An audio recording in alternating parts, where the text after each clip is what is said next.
Hello friends, कैसे हैं आप सब। स्वागत है आपका अपने एसपी एजुकेशन पॉइंट चैनल में। फ्रेंड्स, आज हम 19 जून के महत्वपूर्ण करंट अफेयर्स लेकर आए हैं जो आपके एग्ज़ाम की दृष्टि से काफ़ी इम्पोर्टेंट है। तो सेशन स्टार्ट करें इससे पहले आपके लिए मोटिवेशनल कोड जो आपको काफ़ी ऊर्जावान बनाएगा। मोटिवेशनल कोड है कि अपनी तकदीर खुद ही लिखनी होगी। क्या अपनी तकदीर खुद ही लिखनी होगी। ये कोई चिट्ठी नहीं है जो दूसरों से लिखवा लेंगे।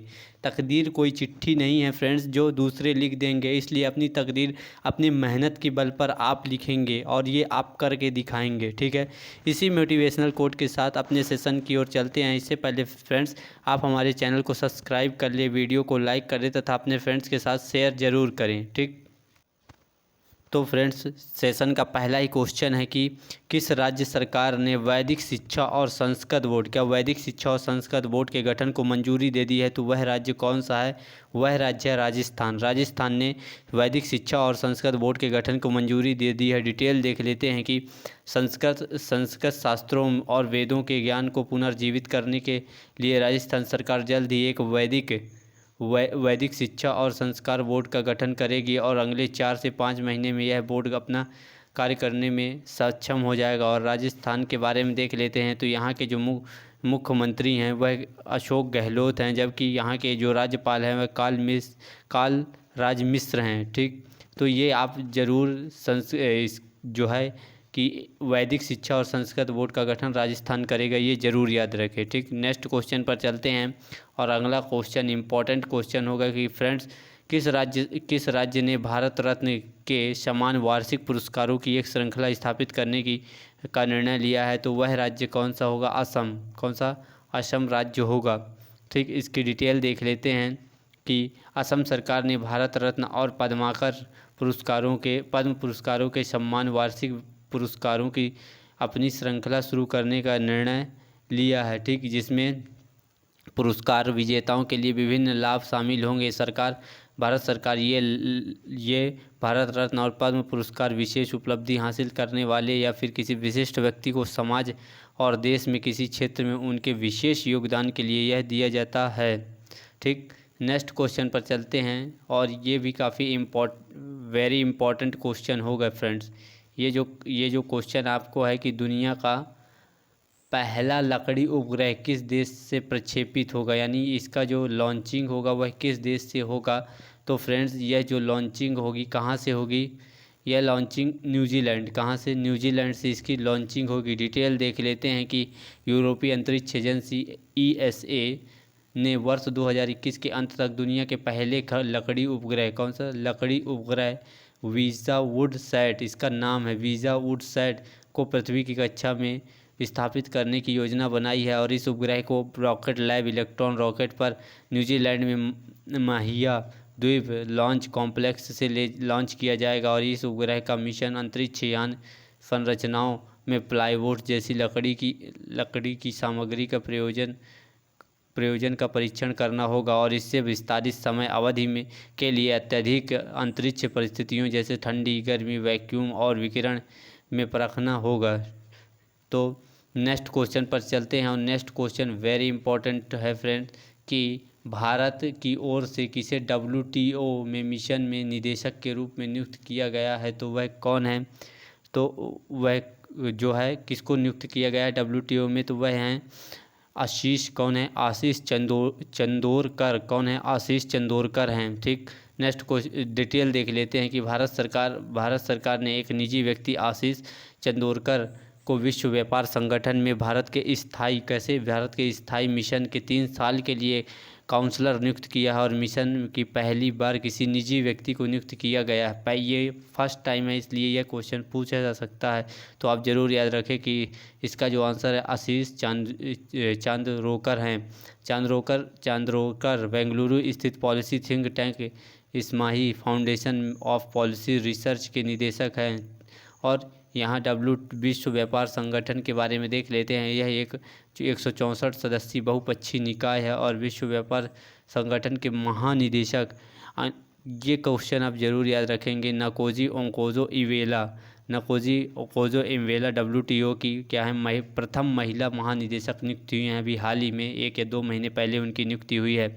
विश्व व्यापार संगठन का मुख्यालय जिनेवा में है और विश्व व्यापार संगठन की स्थापना 1 जनवरी 1995 कब 1 जनवरी 1995 की हुई थी।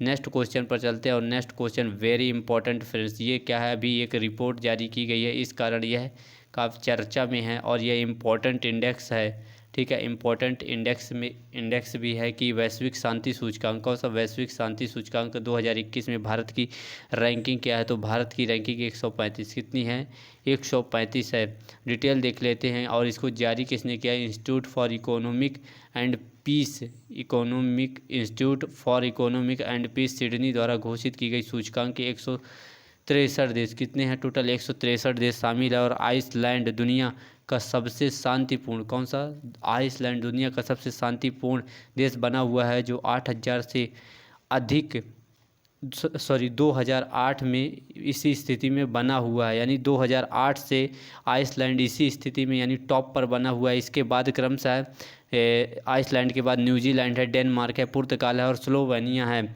फिर ये अफ़गानिस्तान लगातार चौथे वर्ष भी सबसे निचले रैंकिंग यानी 163वें नंबर पर है। और भारत की रैंकिंग देखेंगे तो यह जो है 135 है। कितनी भारत की जो रैंकिंग है यह 135 है और बांग्लादेश की 91 कितनी है, 91 है। फिर दक्षिण एशिया में शांति में सबसे बड़ा सुधार पाकिस्तान, काफ़ी मतलब ये बात है कि फ्रेंड्स जो सबसे ज़्यादा अच्छा सुधार किया वो पाकिस्तान ने किया है। और जो पिछले साल की रैंकिंग में कितने सुधार हुए हैं, 2 पायदान ऊपर उठ करके वैश्विक स्तर पर 150 नंबर पर आ गया, यानी 163 में 150वें नंबर पर पाकिस्तान आया है और 2 अंकों का इसने सुधार किया है, काफ़ी अच्छा सुधार इसने किया है। ठीक, नेक्स्ट क्वेश्चन है कि सेंट्रल बैंक क्या है, सेंट्रल बैंक सरप्लस ट्रांसफ़र के शेयर में भारत किस स्थान पर है, मतलब जो सेंट्रल बैंक के पास सरप्लस के पैसा आता है उसका ट्रांसफ़र करने या शेयर के लिए भारत किस स्थान पर है, तो भारत का जो रिजर्व बैंक है वह दूसरे स्थान पर, कितने पर है, दूसरे स्थान पर है। इसकी डिटेल देख लेते हैं कि वित्तीय वर्ष 2020-21 के लिए सकल घरेलू उत्पाद यानी GDP के प्रतिशत के रूप में सरकार को हस्तांतरित भंडार के मामले में भारतीय रिजर्व बैंक दूसरे स्थान पर है, कौन से, दूसरे स्थान पर है और तुर्की पहले स्थान पर है। RBI ने फाइनेंशियल ईयर 2021 के लिए सरकार को 99,122 करोड़, कितने, 99,122 करोड़ रुपए अधिशेष हस्तांतरित कर दिए हैं। और 2019-20 में यह भुगतान 57,128 करोड़ रुपए था, 73% अधिक है। और जो ये है कि RBI द्वारा हस्तांतरण अधिशेष सकल घरेलू उत्पाद का 0.44% है, यानी 0.44% है, जबकि तुर्की गणराज्य सेंट्रल बैंक का घरेलू उत्पादन 0.5% है, कितना है, 0.5% है। नेक्स्ट क्वेश्चन पर चलते हैं कि यूके